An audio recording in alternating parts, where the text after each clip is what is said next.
What is religious militancy and its relationship to terrorism?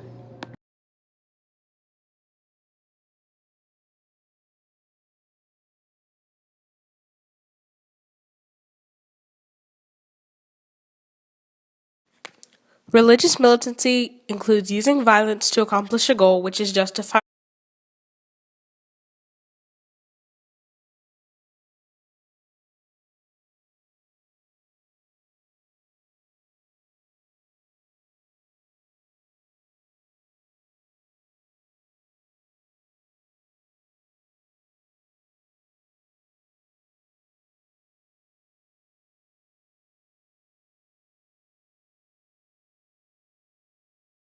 Religious militancy mainly occurs when groups feel threatened. ISIS is threatened by a changing identity of Islam. By using Islam as a basis for government, ISIS hopes to create.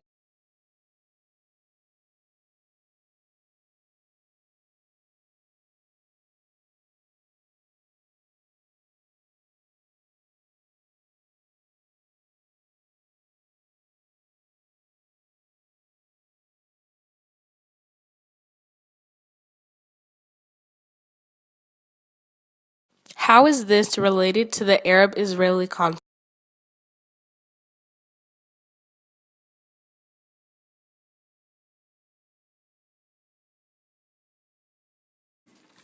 Palestine and Israel both use religious militancy to fight for holy sites or simply for their countries. This connects to terrorism by providing jihadists with.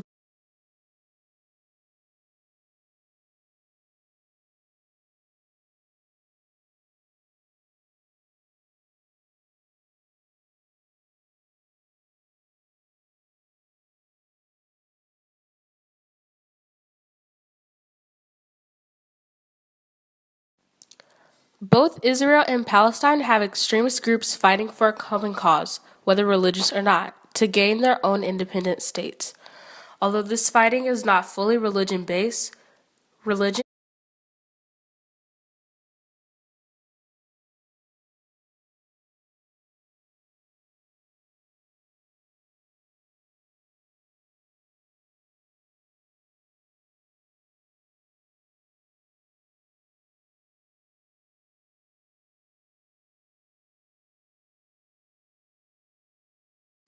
This map shows how Jewish settlements have turned into Israeli land, which is now more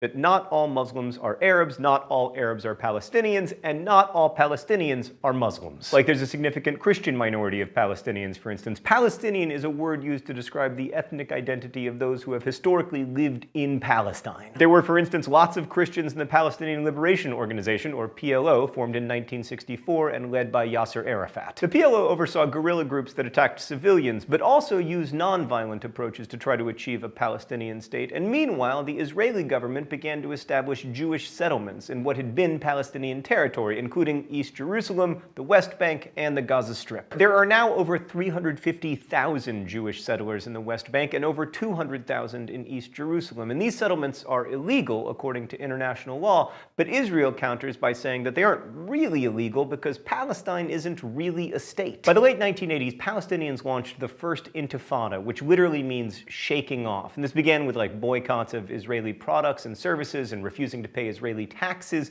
But when the Israeli armed forces cracked down on protesters, violence ensued. And the first Intifada also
Political conflict arises around divided communities by religion. In Lebanon, former French policies persuade religious groups to fight for political power with one another.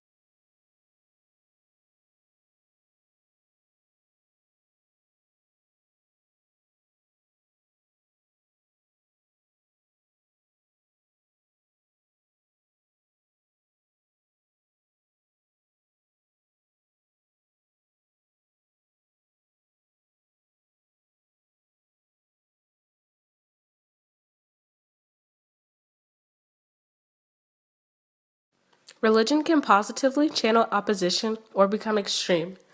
An opposition movement organized around religion immediately inherits a number of advantages: a familiar language in which to have arguments, and religious institutions like mosques, churches, synagogues, or religious schools that provide a good network.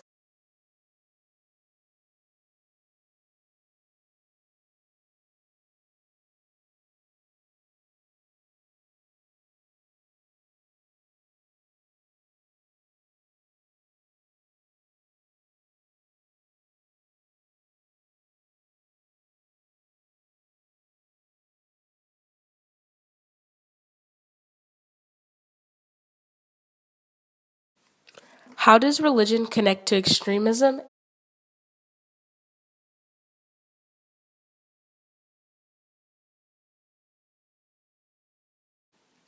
Religious extremism develops when some portion of a community rejects, usually with violence, the presence or influence of a challenge to its sense of self or identity.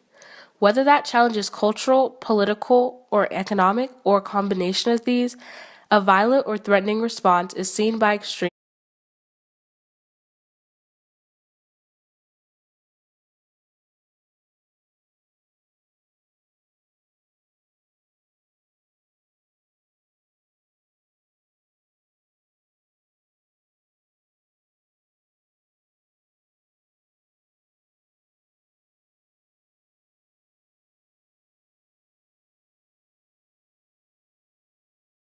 Just as religious extremism has been around forever, so has terrorism.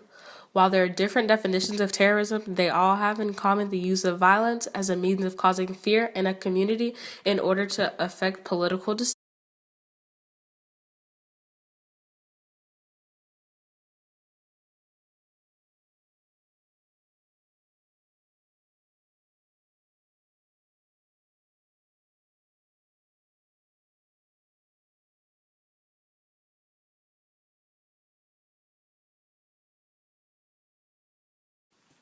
Charismatic leaders can manipulate religion, defining their political goals in terms of an imperative from their God.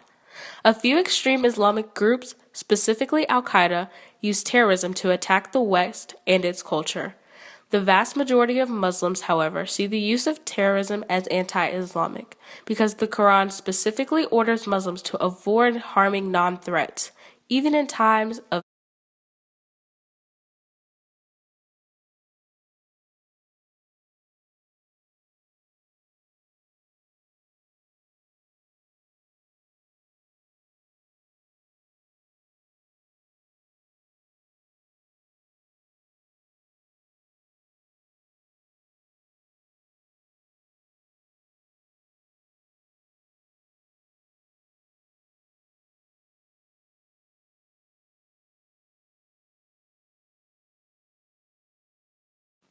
ISIS is also known as ISIL.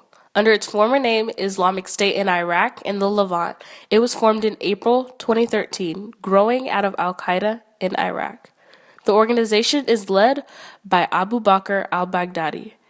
ISIS is seen to be working towards an Islamic emirate that straddles Iraq and Syria.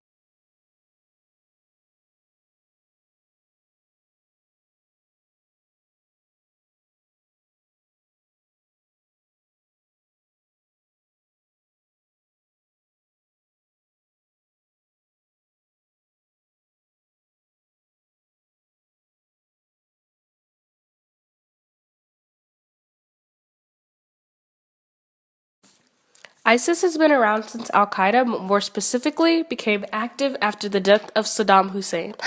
The death of a leader left a power vacuum and allowed a militant group like ISIS.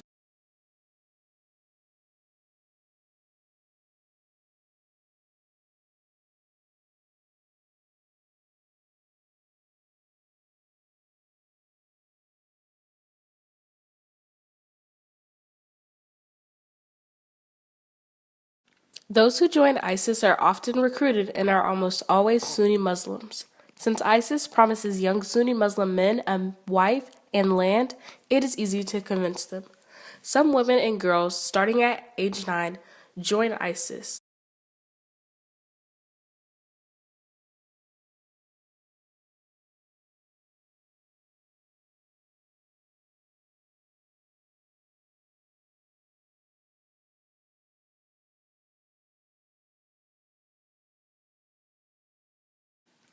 What is the goal of ISIS? The clue is in the name Islamic State. ISIS members want an Islamic State or caliphate run according to Islamic Sharia law. ISIS is currently trying to accomplish this goal by obtaining enough land in the Middle East to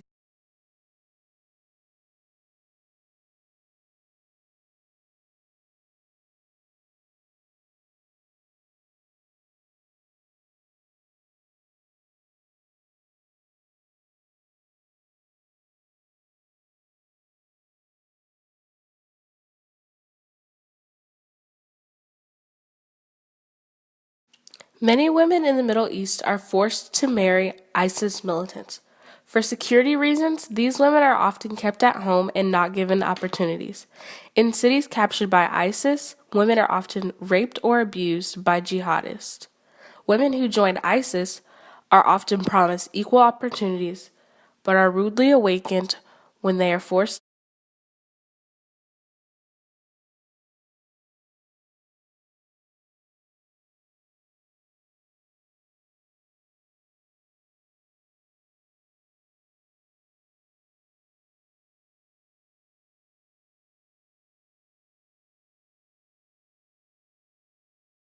Recently, 3 American girls were stopped in Germany en route to join ISIS in Turkey.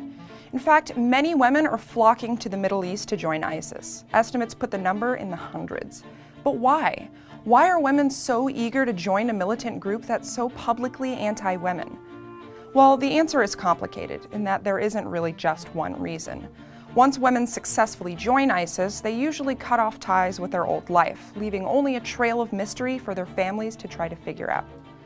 The main recruiting tool ISIS is using to attract women is social media. ISIS is active on both Twitter and Facebook and regularly releases online recruiting videos promising women a chance to join a new utopian society.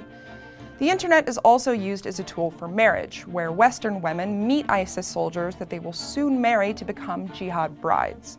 These brides help the cause by cooking, cleaning, and raising children, a far cry from the utopian society they were promised. Some experts studying the motives of Western women joining ISIS claim that it may just be for the adventure of it all. Young women, just like young men, are attracted to traveling to a foreign land and fighting in a war. Women who join ISIS write about military training and learning how to shoot guns. But ISIS doesn't use women on their front lines. They use them more as police, manning checkpoints and inspecting other Muslim women. Women are also joining ISIS for religious reasons. ISIS fighters are Sunni Muslims and preach about how their community is being persecuted, which helps influence Sunni women all around the world. By joining ISIS, they believe that they're helping a cause that's directly protecting their culture's way of life. Other Western women feel alienated in their own countries for reasons like the French ban on Muslim veils. Women are joining ISIS because they want to be on the front lines of a new Islamic state. Again, there isn't just one reason these women are joining ISIS, and we're not exactly sure how they're being treated after they join. Yes, some do still update their social media pages, but some experts think that ISIS men are the ones that are actually controlling what's written on them. What we do know is how ISIS views women. There's evidence of sex slavery, rape, and death sentences. And the perplexing thing is, some women who join ISIS not only agree with this treatment, but are traveling halfway across the world in order to support it. If you'd like to know more about the women who are fighting against ISIS, click here now. The Women's Protection Unit, also known as the YPJ, is an all-female volunteer contingent of Kurdistan's army. They are over 7,000 strong and make up 35% of all the Kurdish troops in Syria. And remember, we upload new videos 5 days a week, so please subscribe.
The AP reported in October that nearly 200,000 people were laid off after 9/11, including close to 40,000 in the aerospace industry.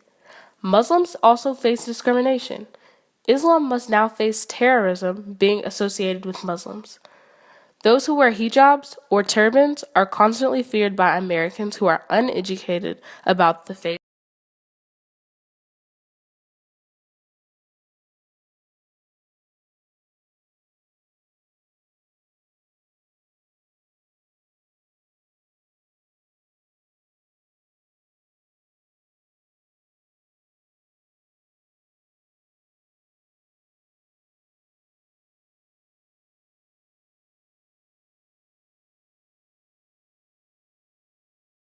In a recent Vice News interview, President Barack Obama blamed the existence of ISIS on the United States' invasion of Iraq in 2003.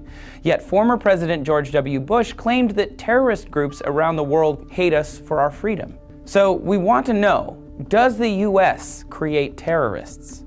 Well, when comparing the 10-year periods before and after the 2003 invasion of Iraq, the Global Terrorism Database reports that roughly 21,000 terrorist incidents occurred between 1993 and 2003.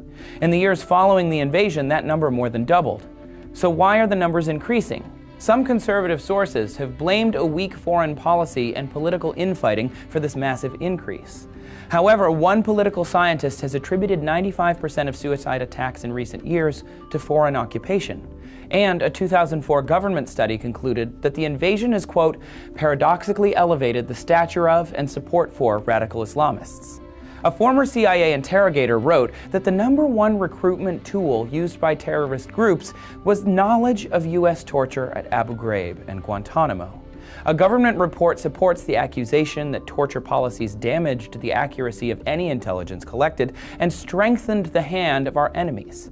Additionally, there is evidence that drone strikes have also led to an increase in anti-American radicalism. As it turns out, this isn't a new phenomenon. Back in the 1950s, the CIA coined the term blowback to describe the unintended consequences of overthrowing a Middle Eastern regime.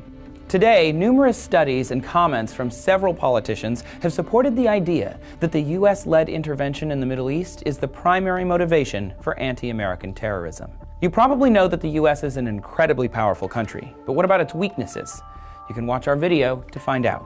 Yes, the United States is the most powerful country, but how effectively can they wield that power? The answer is not too effectively. For starters, the US government is largely governed by an elaborate system of checks and balances, which is good for maintaining stability, but bad for wielding power. You can also see that video with a link in the description. Thank you for watching TestTube. Please subscribe.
Although President Obama has blamed terrorism on the invasion of Iraq and President Bush has blamed terrorism on jealousy of freedoms, it is caused by both. The killing of Saddam Hussein left Iraq with a power struggle, which left the Middle East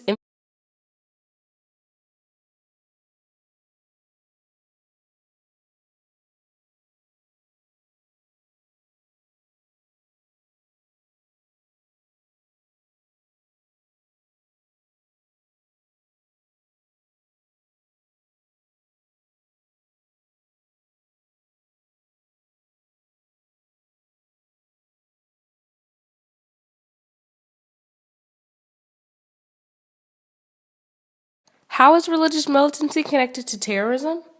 Terrorism is essentially caused by religious militancy. Religious militants make up an extremist group, and an extremist group makes up terrorism.